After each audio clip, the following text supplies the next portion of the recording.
Assalamu alaikum students. Today we are going to discuss 9th class biology chapter 1 introduction to biology. तो जो हमारा पहला topic है वो है इंट्रोडक्शन टू बायोलॉजी। इस टॉपिक को डिस्कस करने से पहले हम एक दो बातें देख लेते हैं। बेसिकली बायोलॉजी या बायो साइंस की एक ब्रांच है। अगर तो ये साइंस की एक ब्रांच है तो हम पहले साइंस को डिस्कस कर लेते हैं कि what is science. Basically science is study of nature. Know what is nature? Our environment, living organisms, different planets, यानी इन्वायरमेंट जिसमें डिफरेंट टाइप्स के लिविंग ऑर्गेनिज्म रहते हैं और डिफरेंट टाइप्स के प्लैनेट्स, जैसे कि यहाँ पे डायग्राम में आप देख रहे हैं, ये क्या है? नेचर है। और इस सब को स्टडी करना, लिविंग ऑर्गेनिजम्स को स्टडी करना, इन्वायरमेंट को, इकोसिस्टम को स्टडी करना, ये सारा किसके अंदर आता है? नेचर के अंदर आता है, या फिर साइंस के अंदर आता है। या फिर साइंस के अंदर हम इन सब चीज़ों को स्टडी करते हैं, नेचर को स्टडी करते हैं। इसके बाद हम नेचर को कैसे अंडरस्टैंड करते हैं? By observations, experimentations and logical conclusions. यानी हम चीज़ों को ऑब्ज़र्व करते हैं, लिविंग ऑर्गेनिजम्स को ऑब्ज़र्व करते हैं, इकोसिस्टम को ऑब्ज़र्व करते हैं, और डिफरेंट प्लैनेट्स को हमने ऑब्ज़र्व किया। फिर ऑब्जर्वेशन से भी हम नेचर को स्टडी करते हैं, या डिफरेंट टाइप के एक्सपेरिमेंटेशन से हम नेचर को स्टडी करते हैं। फॉर एग्जांपल मैं कहता हूँ कि इन्वायरमेंट के अंदर, हमारे इन्वायरमेंट के अंदर फॉर एग्जांपल मैं कहता हूँ कार्बन डाइऑक्साइड की जो कंसनट्रेशन है उसका इफ़ेक्ट लिविंग ऑर्गेनिजम्स के अंदर, लिविंग ऑर्गेनिज्म के ऊपर कैसा है।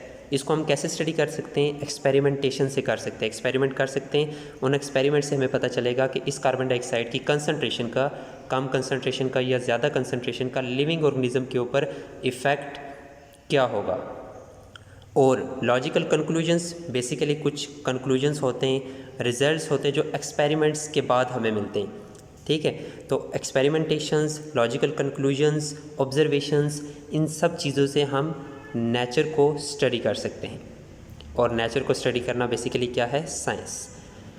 साइंस को हम बहुत सारी ब्रांचेस में डिवाइड करते हैं, जैसे कि आप देख रहे हैं biology, physics, chemistry, mathematics, sociology, psychology, ये डिफरेंट टाइप्स की ब्रांचेस हैं साइंस की। इसमें कुछ नेचुरल साइंसेस हैं जिसमें हम नेचर को स्टडी करते हैं, और कुछ सोशल साइंसेस हैं। सोशल साइंसेस वो साइंसेस होती है जिसमें हम एक ऑर्गेनिज्म का दूसरे लिविंग ऑर्गेनिज्म के साथ इंटरेक्शन को स्टडी करते हैं, या ऑर्गेनिज्म का इकोसिस्टम या एनवायरनमेंट के साथ इंटरेक्शन को स्टडी करते हैं, उसको हम कहते हैं सोशल साइंसेस।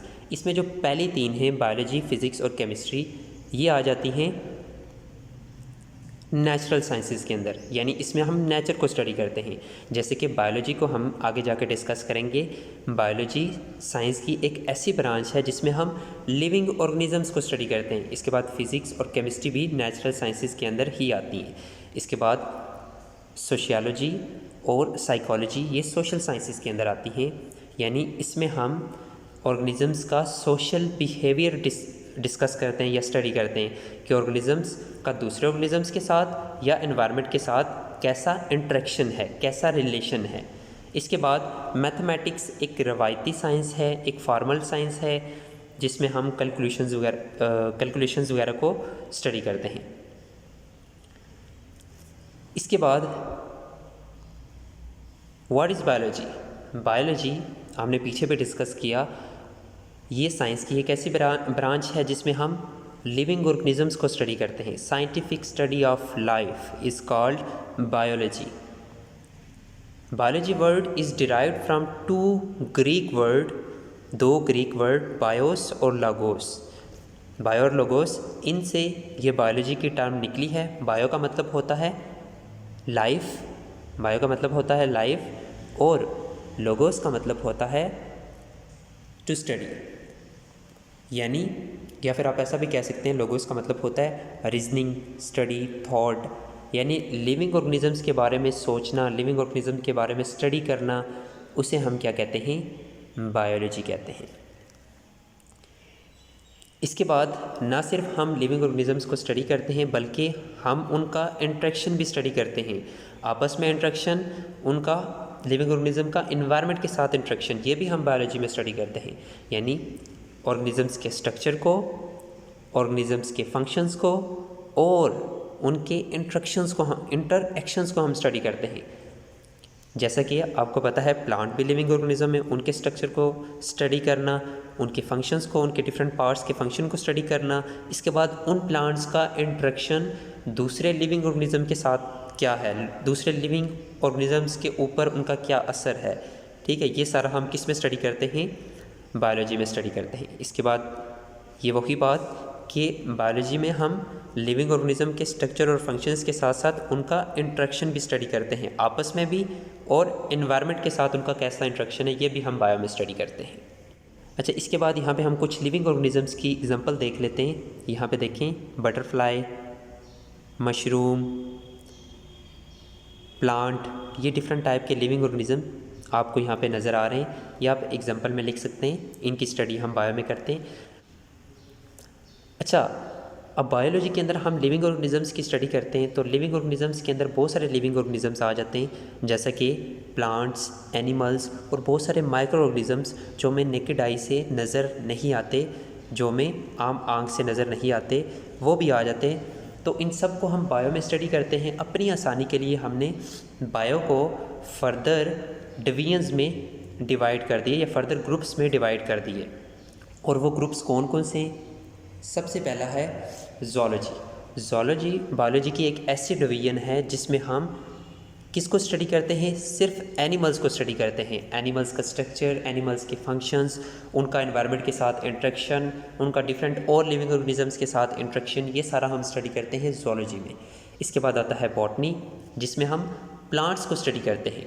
प्लांट्स का आपस में इंटरेक्शन, प्लांट्स का एनवायरनमेंट के साथ इंटरेक्शन, प्लांट के स्ट्रक्चर, प्लांट का फंक्शन, वो सारा हम बॉटनी में स्टडी करते हैं। इसके बाद आता है माइक्रोबायोलॉजी।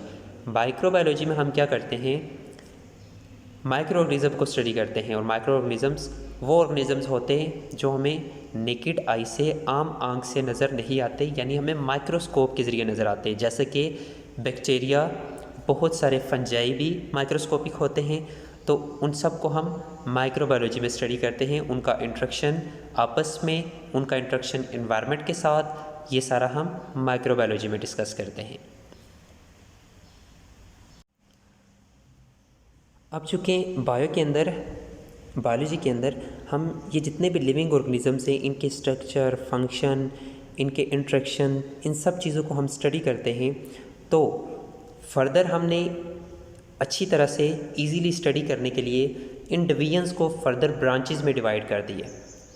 ठीक है, अब वो ब्रांचेस कौन कौन सी हैं? उन ब्रांचेस में हम किसी एक ब्रांच में हम सिर्फ स्ट्रक्चर को स्टडी करते हैं, किसी एक ब्रांच में हम सिर्फ फंक्शंस को स्टडी करते हैं, चाहे वो प्लांट के फंक्शन हो या एनिमल्स के बॉडी पार्ट्स के फंक्शन हो। ठीक है, मतलब हमने इन डिवीजन्स को फर्दर आगे डिफरेंट ब्रांचेस में डिवाइड कर दिया और हर एक ब्रांच में हम लिविंग ऑर्गेनिजम्स के डिफरेंट पार्ट्स को स्टडी करते हैं या लिविंग ऑर्गेनिजम्स के डिफरेंट फंक्शंस को स्टडी करते हैं। तो देखते हैं हम फर्दर इन डिवीजन्स की फर्दर आगे ब्रांचेस या बायोलॉजी के फर्दर आगे ब्रांचेस कौन कौन सी हैं। तो सबसे पहले, in order to understand different aspects of life, यानी लिविंग ऑर्गेनिजम्स के डिफरेंट एस्पेक्ट्स, उनके स्ट्रक्चर, उनका फंक्शन, उनका इंटरेक्शन, इन सब चीज़ों को स्टडी करने के लिए हमने फर्दर डिवीजन, फर्दर ब्रांचेस क्या कर दी हैं, बना दिए। और उन ब्रांचेस को हम आगे डिस्कस करते हैं। सबसे पहली ब्रांच जो है वो है मॉर्फोलॉजी।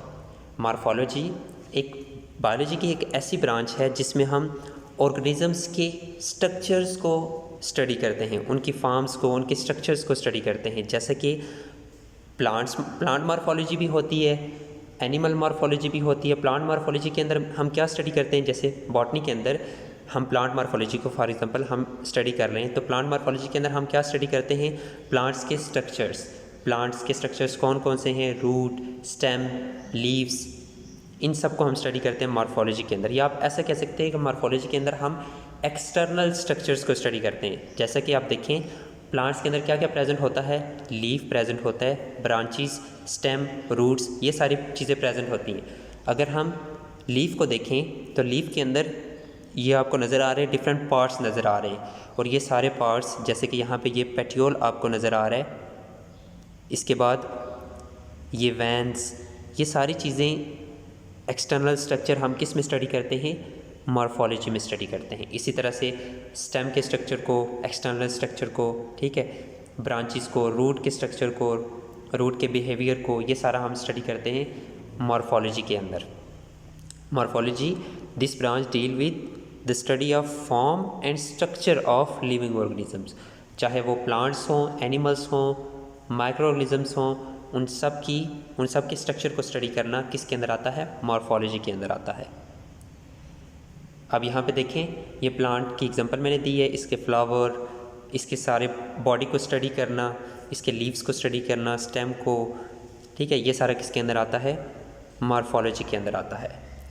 इसके बाद एनाटॉमी, ये मॉर्फोलॉजी से मिलती जुलती ब्रांच है और इस एनाटॉमी में हम इंटरनल स्ट्रक्चर्स को स्टडी करते हैं। फॉर एग्जांपल मैं कहता हूँ ये लीफ है, पीछे हमने देखा था लीफ का एक्सटर्नल स्ट्रक्चर, उसमें पेटियोल होता है, उसमें वैन्स नज़र आ रही होती हैं, ठीक है। अब इसका इंटरनल स्ट्रक्चर देखना, लीव्स के अंदर कौन कौन से सेल्स प्रेजेंट होते हैं, ठीक है, सारा इंटरनल स्ट्रक्चर हम किस में स्टडी करते हैं, एनाटॉमी के अंदर। लीफ एनाटॉमी, स्टेम एनाटॉमी, ये सारा हम किस में स्टडी करते हैं, एनाटॉमी के अंदर। या आप ऐसा देखें, ह्यूमन के अंदर यहाँ पे ये जो इंटरनल ऑर्गन्स आपको शो हो रहे हैं, ये सारे इंटरनल ऑर्गन्स हम किस में स्टडी करते हैं, एनाटॉमी में स्टडी करते हैं, ठीक है। इसके बाद बॉडी की एक्सटर्नल स्ट्रक्चर को स्टडी करना, वो सारा पीछे मॉर्फोलॉजी में हम स्टडी करते हैं। इसके बाद आता है हिस्टोलॉजी। आपको पता है जितने भी लिविंग ऑर्गेनिजम्स हैं वो डिफरेंट टाइप के सेल्स से बने हुए। कुछ ऑर्गेनिजम्स हैं जिनकी बॉडी एक ही सेल से बनी हुई होती है, उन्हें हम कहते हैं यूनिसेलुलर ऑर्गेनिजम्स, वो माइक्रोस्कोपिक होते हैं। जो मल्टी सेलुलर ऑर्गेनिजम्स होते हैं जिनके अंदर एक से ज़्यादा सेल्स प्रेजेंट होते हैं, उनके अंदर ज़्यादातर जो सेल्स होते हैं वो अरेंज होकर टिश्यूज़ बनाते हैं। सेल्स अरेंज होकर क्या बनाते हैं, टिश्यूज़, और वो टिश्यूज़ डिफरेंट टाइप के फंक्शंस परफॉर्म करते हैं। एक टिश्यू कोई एक स्पेसिफिक फंक्शन परफॉर्म करता है, दूसरा टिश्यू कोई दूसरा फंक्शन परफॉर्म करता है, और इन टिश्यूज़ की स्टडी को हम कहते हैं हिस्टोलॉजी। जैसे कि यहाँ पे कुछ एग्जांपल्स आपको दी हुई हैं। कनेक्टिव टिश्यू, जैसे कि बोन हो गया, ठीक है, बोन हमें सपोर्ट फराहम करता है, मूवमेंट में हेल्प करता है। Epithelial tissue, muscle tissue, nervous tissue, ये डिफरेंट टाइप के टिश्यूज़ हैं। इन सब की स्टडी हम किस में करते हैं, हिस्टोलॉजी में। इसी तरह से प्लांट्स के अंदर भी डिफरेंट टिश्यूज़ होते हैं, जाइलम टिश्यू, फ्लोएम टिश्यू, उन सब को हम स्टडी करते हैं किसके अंदर, हिस्टोलॉजी के अंदर। इसके बाद जैसा कि हमें पता है कि जितने भी ऑर्गेनिजम्स हैं उनकी बॉडी सेल से बनी हुई है, तो सेल को स्टडी करना भी ज़रूरी है, ठीक है। तो सेल बायोलॉजी एक ऐसी ब्रांच है जिसमें हम सेल को स्टडी करते हैं, डिफरेंट टाइप के सेल्स को। हमारी बॉडी के अंदर डिफरेंट टाइप के सेल्स, जैसे skin cells, muscle cells, blood cells, ठीक है। फिर ब्लड सेल्स की भी आगे टाइप्स हैं, स्किन सेल के अंदर कौन कौन से सेल्स प्रेजेंट होते हैं, ये सारी चीज़ें हम सेल बायोलॉजी में स्टडी करते हैं, ठीक है। और उन सेल्स का फंक्शन, ठीक है, स्किन सेल का फंक्शन क्या है, इसके बाद ब्लड सेल्स का फंक्शन क्या है, और सेल्स के अंदर जो डिफरेंट टाइप की ऑर्गेनेलिस प्रेजेंट होती है, जैसे क्लोरोप्लास्ट, माइटोकॉन्ड्रिया, न्यूक्लियस, इन सारी ऑर्गेनेलिस को भी हम सेल बायोलॉजी में स्टडी करते हैं। इसके बाद this branch also deals with division. Division मतलब आपको पता है हमारी जो ग्रोथ होती है वो क्यों होती है, हमारे सेल्स जब डिवाइड करते हैं, पुराने सेल्स से जब नए सेल्स बनते हैं, और पुराने सेल्स से नए सेल्स का बनना बेसिकली इसको हम क्या कहते हैं, डिवीजन, और इसको भी हम स्टडी करते हैं सेल बायोलॉजी के अंदर। इसके बाद फर्दर आगे एक और ब्रांच है बायोलॉजी की जिसे हम कहते हैं फिजियोलॉजी। फिजियोलॉजी एक ऐसी ब्रांच है बायो की जिसमें हम डिफरेंट ऑर्गेनिजम्स के बॉडी पार्ट्स के फंक्शन को डिस्कस करते हैं या फंक्शंस को स्टडी करते हैं। यानी प्लांट्स के अंदर जैसे कि हमने पीछे डिस्कस किया था, लीव्स होते हैं, रूट्स होती हैं, स्टेम होती है, उन सब के फंक्शंस क्या हैं। जैसे लीव फोटोसिंथेसिस में हेल्प करते हैं, स्टेम जो है वो स्पोर्ट में हेल्प करती है, इसके बाद स्टेम जो है वो फूड और वाटर की ट्रांसपोर्ट में भी हेल्प करती है, रूट्स वाटर को एब्जॉर्ब करने में, न्यूट्रन को एब्जॉर्ब करने में हेल्प करते हैं। तो ये सारी चीज़ें हम किस में स्टडी करते हैं, फिजियोलॉजी में, यानी डिफरेंट बॉडी पार्ट्स के फंक्शन को हम स्टडी करते हैं। This branch deals with study of functions of different parts of living organisms. और जैसा कि यहाँ पे मैंने ह्यूमन सर्कुलेटरी सिस्टम की एग्जांपल दी हुई है, जिसमें हार्ट का मैंने बताया हुआ कि हार्ट का काम क्या होता है, सर्कुलेशन का, ब्लड को पंप करता है हार्ट, ठीक है, जिससे ब्लड बॉडी के डिफरेंट पार्ट्स की तरफ जाता है, जिसकी मदद से उस ब्लड के अंदर ऑक्सीजन, फूड वगैरह वो बॉडी के डिफरेंट पार्ट्स की तरफ जाती है। तो हार्ट का काम ब्लड को पंप करना, इसी तरह से लंग्स का क्या काम है, लंग्स का काम होता है एनवायरनमेंट से ऑक्सीजन को लेना और उस ऑक्सीजन को ब्लड के अंदर ऐड करना, ठीक है, और फिर वो ऑक्सीजन बॉडी सेल्स की तरफ जाती है। तो ये सारा फंक्शंस को जो हम स्टडी करते हैं वो किसके अंदर आता है, फिजियोलॉजी के अंदर आता है, ठीक है। डिफरेंट टाइप के फंक्शंस जो डिफरेंट टाइप्स के जो डिफरेंट पार्ट्स परफॉर्म करते हैं, डिफरेंट ऑर्गन्स परफॉर्म करते हैं, उन सारे फंक्शंस को हम फिजियोलॉजी में स्टडी करते हैं। तो ये कुछ ब्रांचेस, कुछ लेक्चर जो हमने आज डिस्कस किया, इसके बाद फर्दर लेक्चर हम आगे डिस्कस करेंगे।